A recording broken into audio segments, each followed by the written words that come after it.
ફતેપુરા તાલુકાના ઘુઘસ ગામની અંતિમ યાત્રાના વાયરલ વિડીયો બાબતે કોંગ્રેસ સમિતિએ પદયાત્રા કરી ઘુઘસ ગ્રામ પંચાયત કચેરી ખાતે આવેદનપત્ર આપ્યું। ફતેપુરા કોંગ્રેસ સમિતિ કાર્યકારી પ્રમુખ સુભાષભાઈ પારગીના નેતૃત્વમાં કોંગ્રેસ દ્વારા પદયાત્રા કરી ઘુઘસ ગ્રામ પંચાયતના તલાટી કમ મંત્રીને આવેદનપત્ર આપી રજૂઆત કરવામાં આવી હતી।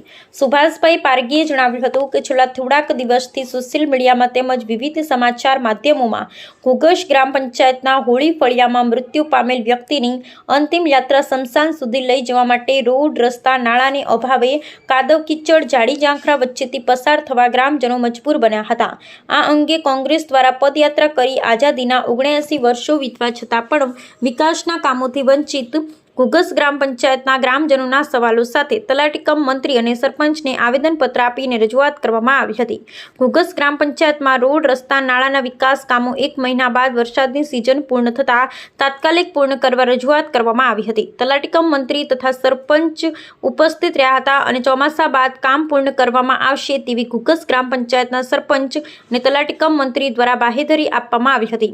તલાટી કમ મંત્રી તેમજ સરપંચ દ્વારા જણાવવામાં આવ્યું હતું ઘુઘસ ખૂટાથી સરકારી દવાખાના સુધીનો રસ્તો મંજૂર થયેલ જે સોમાચા પછી બનાવી દેવામાં આવશે તેવી બાહેધરી આપવામાં આવી હતી।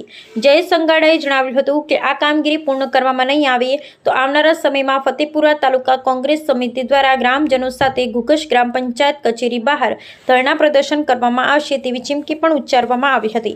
આ પદયાત્રામાં સંજેલી તાલુકા પ્રમુખ દિનેશભાઈ તાવિયાડ, ફતેપુરા તાલુકા કોંગ્રેસ સમિતિના કાર્યકારી પ્રમુખ સુભાષ ટી પારગી તેમજ ઘુઘસ ગ્રામ પંચાયતના ગ્રામજનો મોટી સંખ્યામાં ઉપસ્થિત રહ્યા હતા।